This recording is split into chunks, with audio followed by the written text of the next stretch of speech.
Merci, shalom à tout le monde. Bien-aimé, que Dieu vous bénisse. Je suis l'apôtre Ziko Messi, le bishop de l'armée d'Israël. Et ça, c'est notre chaîne YouTube. Nous sommes en train de parler aujourd'hui sur les secrets du réussite ou du succès. Bien-aimé, pour avoir du succès ou la réussite, ça demande l'intervention de Dieu dans votre vie. Parce que la Bible nous dit, sans Dieu, nous ne pouvons rien faire. C'est pour cela même, nous sommes en train de découvrir dans le monde, il n'y a que des problèmes est en train de surgir du jour au jour. Pourquoi, bien aimé? Sans Dieu, nous ne pouvons rien faire. Vous pouvez avoir de l'argent, des bien-être, des matériels, des biens mobiliers, mais si Dieu n'est pas avec vous, tu peux perdre ça en Éden.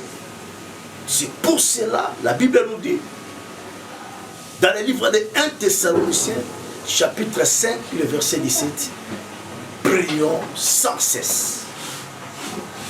Bien aimé, prions sans cesse. Ce n'est que la vie de prière peut changer des situations impossibles pour devenir possibles. Ce n'est que la vie de prière peut appeler en existence dans la vie des humains des choses n'ont jamais été existées, mais ça peut devenir en existence. Ce n'est que par la prière que Dieu peut secourir le monde ou une nation ou un peuple ou une tribu ou une communauté. Prenez ce verset biblique. Jérémie 33:3. Écoutez ainsi dit les Écritures. Jérémie 33:3. La Bible nous dit, invoque-moi et je te répondrai. Je t'annoncerai des grandes choses, des choses cachées que tu ne connais pas. Bien, Dieu est en train de chercher un peuple peut l'invoquer. Un peuple peut s'attacher en lui. Un peuple peut le chercher. C'est le peuple-là qui mérite les réponses de l'Éternel. Dieu veut te révéler des choses cachées. Dieu veut te répondre, mais Dieu attend que ta prière. Premier principe, pour vivre du succès, bien-aimé, sois un homme ou une femme de la vie de prière. Ne fais pas quelque chose sans Dieu. Tu vas échouer. Tout ce que vous allez faire, associez Dieu, comme la Bible dit, mettez Dieu à la première position. C'est par là que tu verras la gloire de Dieu. C'est par là que Dieu va délivrer, c'est par là que Dieu va restaurer, c'est par là que Dieu va élever, c'est par là que Dieu va t'amener à l'autel, tu puisses contempler sa gloire. Deuxième point, bien-aimé, pour vivre du succès, obéissez-nous en Dieu. Autrement dit, vivre dans l'obéissance. Prenez ce verset biblique. Obéissance est dans le livre des Deutéronome 28, le verset 1er.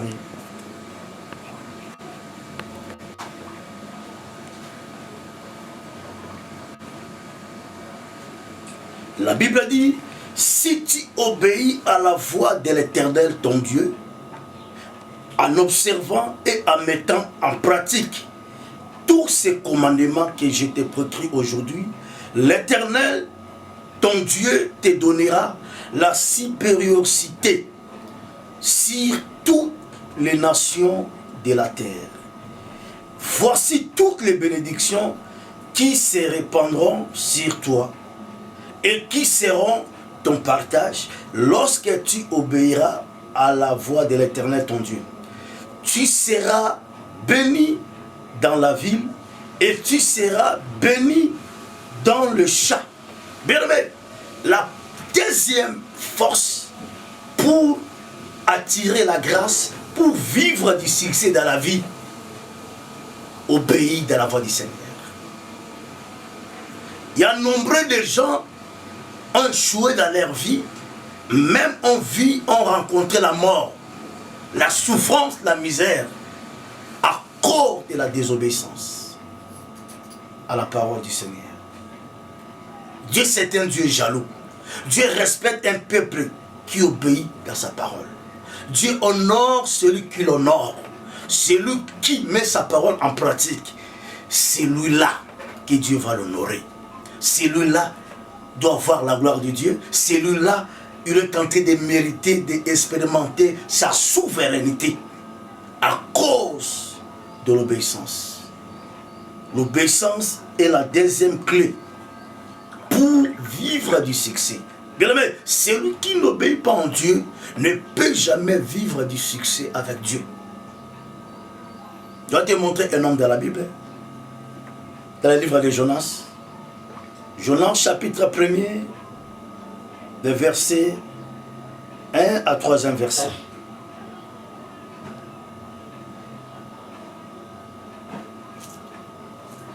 Jonas chapitre 1er, de verset 1 à 3e verset.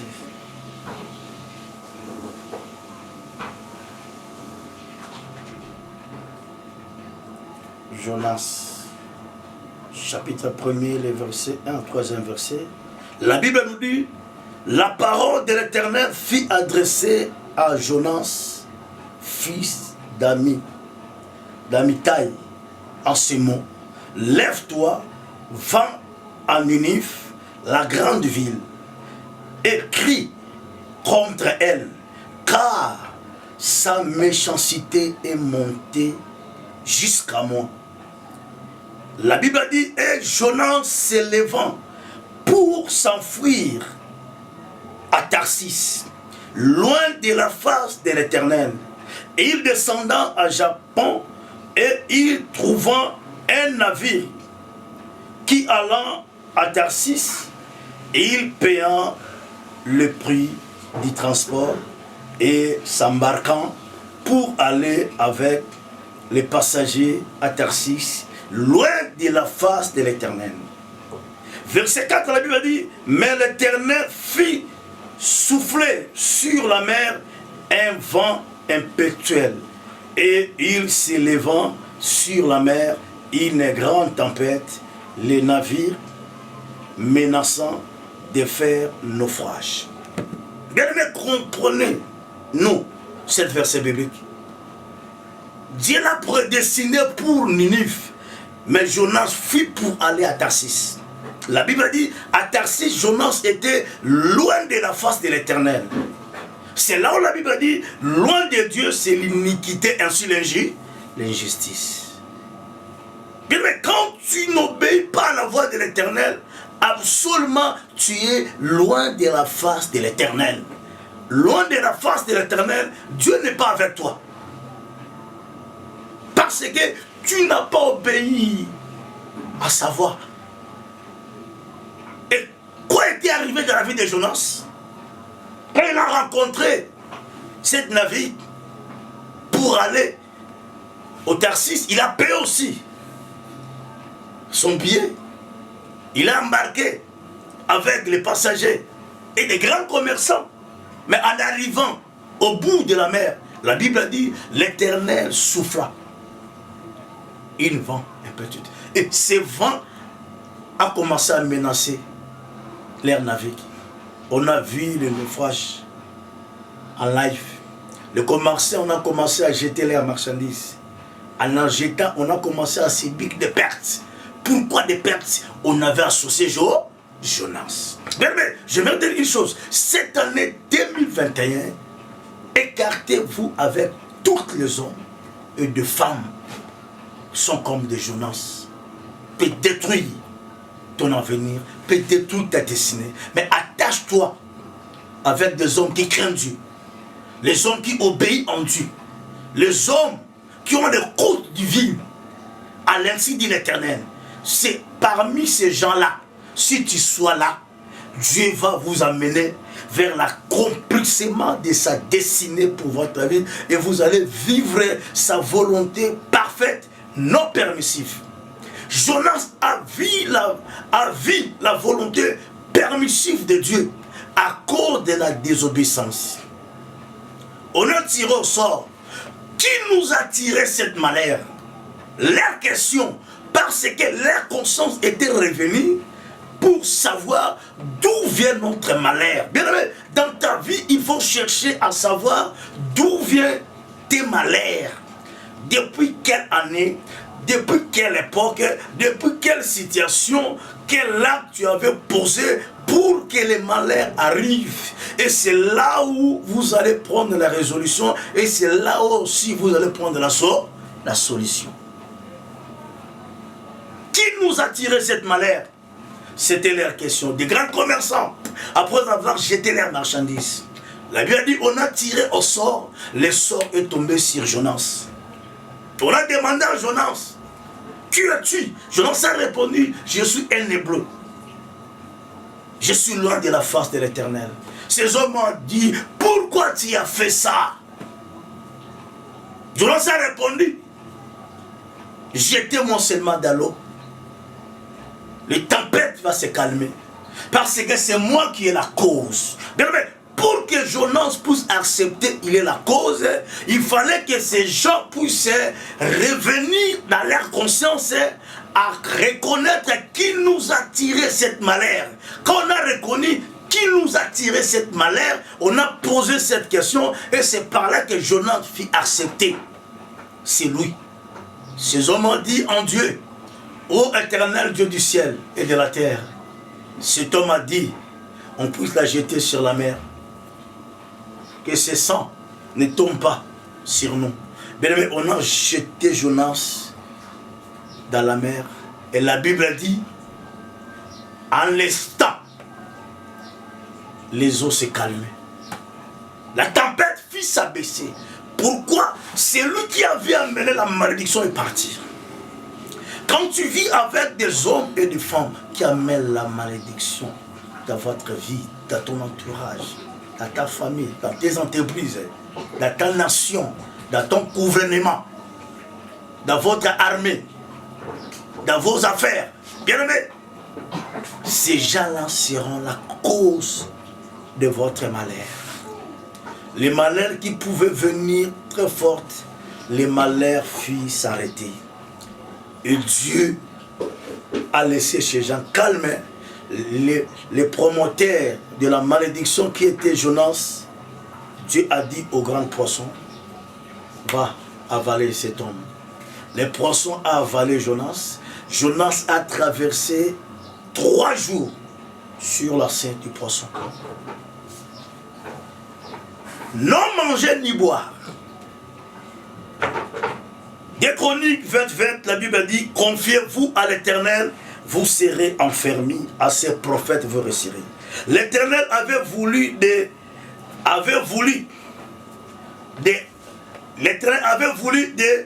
enfermer encore Jonas, qu'il soit là pendant 3 jours, pour qu'il puisse être encore bien-aimé, enfermé en lui. Et Dieu a reçu avec Jonas, il a ordonné encore au serpent, va lui jeter en Ninive.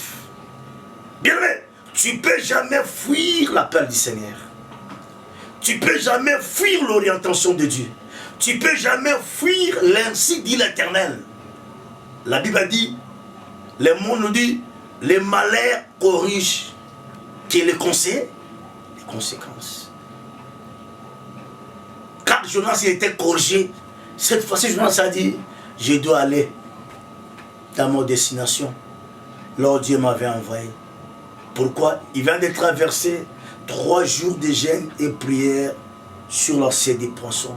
Jonas avait se repentir ces jours-là dans la scène des poissons. Il avait dit à l'Éternel, si tu me fais quitter dans le ventre des poissons, je te donnerai les actions de grâce. Quoi le monde ont tenté d'attendre pour prier en Dieu. Éternel Dieu, voici le coronavirus dans le monde.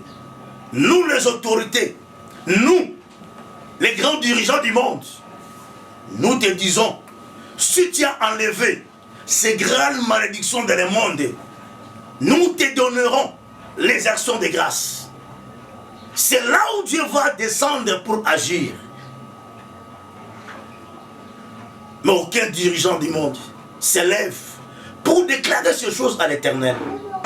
Pour dire en Dieu, si tu enlèves ces choses, Éternel Dieu, nous allons te donner des actions de grâce. Si David avait sacrifié 1000 brebis pour Dieu, dans cette génération, qui peut faire pour tomber ces grands flots du monde, de la malédiction du coronavirus, que le monde va maintenant prendre des vaccins. Pendant qu'on prend des vaccins, les confinements augmentent toujours. Rien ne marche. La Bible dit, avec Dieu, nous ferons des exploits. Il écrasera nos ennemis. Bien-aimé, associons Dieu dans notre vie. Jonas avait reçu la paix. Jonas avait reçu la restauration. Jonas avait reçu la vie à cause de l'obéissance.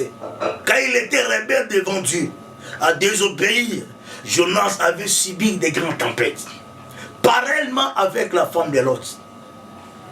Dans le livre de Genèse 19, le verset 26. La Bible dit, la femme de Lot regarda en arrière et elle devient les statues du sel. Pourquoi? À cause de la désobéissance. Quand Dieu a fait sortir Lot et sa femme et ses 2 enfants, Dieu les a menés vers les montagnes. C'est là où Lot et sa femme et ses enfants, on doit regarder en arrière. Mais en plein chemin, la femme a vu Sodome et Gomorrhe est en train d'être ravagée par le feu. Et la femme de Lot a regardé en arrière. Et la Bible dit, cette femme, elle était devenue les statues du ciel. Bien, mais ne regardez pas ce qui est passé. Vous serez dépassé. Va avec Dieu cette année. Tout ce que tu avais perdu l'année passée, Dieu est capable de vous donner cela. Rien n'est impossible en Dieu. Tout est possible à celui qui croit. Et si tu crois, tu verras la gloire de Dieu. 3e point pour vivre du succès. Les secrets du succès. Prenez ce verset biblique. Proverbe chapitre 1er, le verset 7.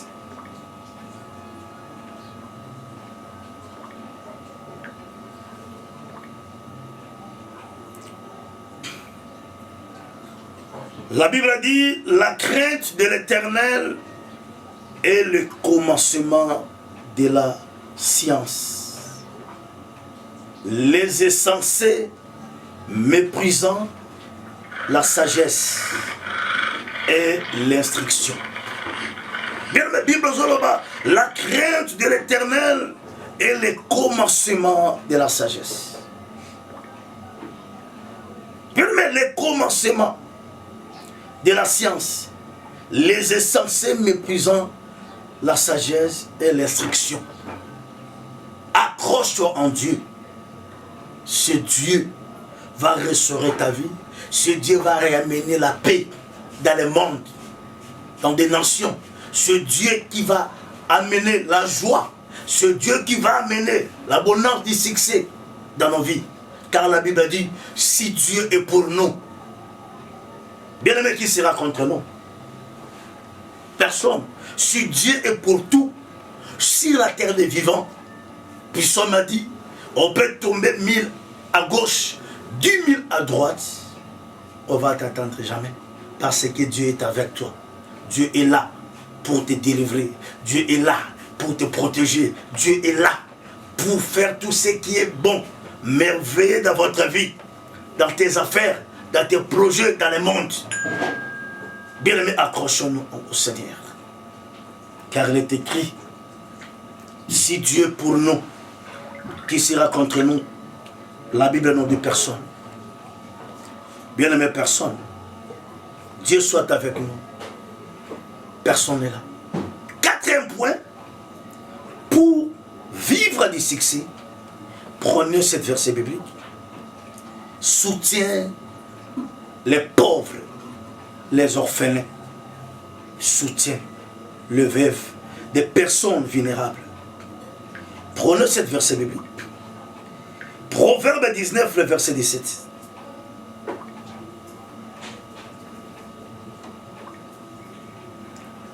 Proverbe 19, verset 17.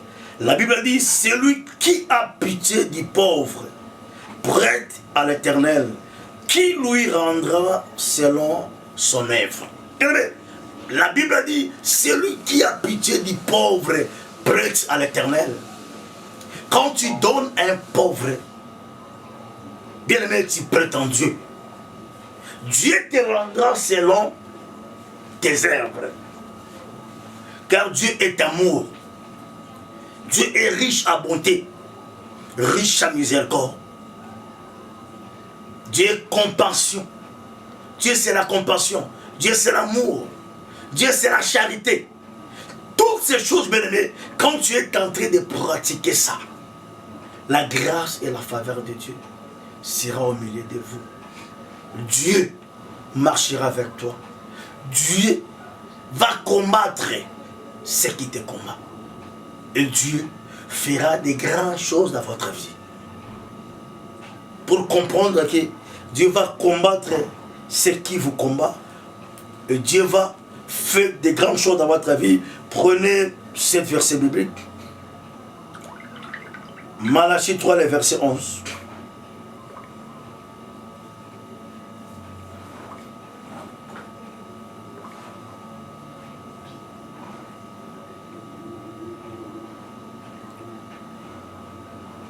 La Bible dit, pour vous, je menacerai celui qui dévore, et il ne vous détruira pas les fruits de la terre, et la vigne ne sera pas stérile dans vos campagnes, dit l'Éternel des armées. Bien, Dieu a dit, pour vous, je menacerai celui qui dévore. Bien aimé, pour toi, Dieu va menacer ce qui dévore, ce qui détruit la santé des humains, ce qui détruit le bien-être, ce qui détruit les biens matériels, immobiliers, ce qui détruit toute la richesse que Dieu t'a donnée. La sorcellerie, la coutume, toutes ces choses. Bien aimé, Dieu va menacer ça pour que tu sois fort, pour que tu sois forte, pour que tu sois en paix, pour que tu sois dans la joie, pour que tu puisses contempler ces merveilles dans ta vie, dans la vie de tes enfants, dans ta nation, dans ta famille, pour que Dieu soit glorifié. Car la Bible dit, seul Dieu sera loué. Dieu va être loué cette année 2021, dans vos vies, dans tout ce que vous allez faire. Bien-aimé, associez Dieu. Et ce Dieu-là fera des grandes choses dans votre vie, dans vos familles, dans vos maisons, pour la gloire de ton nom. Je vais te montrer un homme.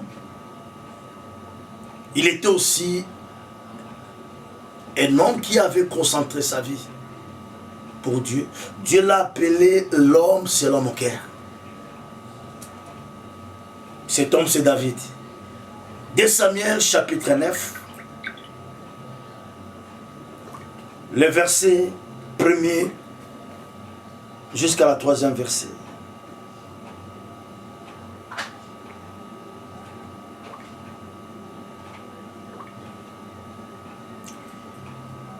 La Bible dit, David dit, reste-t-il encore quelqu'un de la maison de Saoul pour que je lui fasse du bien à cause de Jonathan? Il y avait un serviteur de la maison de Saoul nommé Chiba, qu'on l'on fit venir auprès de David. Le roi lui dit, es-tu Chiba? Et il répondit, ton serviteur. Le roi dit, n'y a-t-il plus personne de la maison de Saoul pour que j'agisse envers lui de la bonté de Dieu? Et Tcheba répondit au roi, il y a encore un fils de Jonathan percrit des pieds. Le roi lui dit, où est-il? Et Tcheba répondit au roi, il est dans la maison de Makir, fils d'Amiel, à Lo-débat. Le roi David l'envoya chercher dans la maison de Makir, fils d'Amiel, à Lo-débat. Verset 5, et Mephibosheth, fils de Jonathan, fils de Saoul, vient auprès de David, tomba sur sa face et se prosternant. David dit, Mephibosheth, et il répondit, voici ton serviteur. David lui dit, ne crains point car je vais te faire du bien à cause de Jonathan, ton père. Je te rendrai toutes les terres de Saoul, ton père, et tu mangeras toujours à ma table. Bien même, Mephibosheth a vu la grâce et la faveur de Dieu et du succès dans sa vie à cause de l'obéissance en Dieu qu'avait son père Jonathan. Malgré tout, Jonathan était déjà mort, mais comme il craignait Dieu, même une fois Saoul cherchant à tuer David, Jonathan était là pour protéger David. Et la Bible a dit, quand David est devenu roi, il a dit, reste-t-il un survivant dans la maison de Saoul pour que j'agisse en aide de la bonté à cause de Jonathan. L'obéissance de Jonathan et sa crainte devant Dieu a fait qu'après sa mort, Dieu puisse élever son fils Mephibosheth, ce qui était perclus de dépit. Et Mephibosheth a vu la grâce de Dieu. Et Mephibosheth a vu sa faveur. Et Mephibosheth a vu sa gloire. À cause de ces choses. Papa, maman, j'aimerais te dire, ton obéissance, ta crainte devant Dieu, fera que même demain, Dieu puisse élever tes fiancés, tes fils. Crains Dieu, obéis-toi en Dieu, haïssez le mal, mais pratiquez le bien. Ne rendrez à personne le mal pour le mal sur la terre des vivants. Fais du bien, c'est comme des charbons de feu, tu es en train de mettre la tête de quelqu'un. Et Dieu va confondre tes ennemis pour t'amener dans la perfection. Tu puisses contempler sa gloire. Tu puisses vivre son amour ici-bas sur la terre des vivants.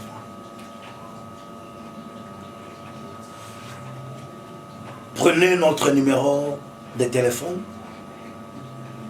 Plus 243 081 90 81 890.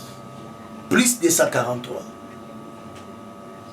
81 90 81 890. Notre deuxième numéro, plus 243 090 44 50 890. Je suis en train de recevoir vers 15e rue, avenue Belle Cité numéro 9. 15e rue, Belle Cité numéro 9. Chaque mardi, de 8h à 11h, on est là pour vous recevoir. Que l'Éternel vous bénisse. La paix du Seigneur soit sur vous. J'aimerais prier pour la nation et ceux qui sont malades, ceux qui ont des problèmes. Tu mets seulement ta main sur ta poitrine, moi je prie.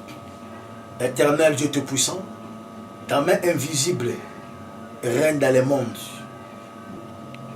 Même ceux qui souffrent le coronavirus, c'est toi Dieu qui guérit. Restaurer la vie des gens, leur santé, restaurer leur travail, restaurer leurs projets, restaurer leur vie financière, matérielle. Car ta parole me dit, tes enfants seront toujours la tête et non jamais la queue. Accomplis ta promesse dans leur vie, dans leur maison, pour la gloire de ton nom. La gloire, le règne soit rendu en toi. Merci Seigneur Jésus-Christ. Que Dieu vous bénisse, sa grâce soit sur vous.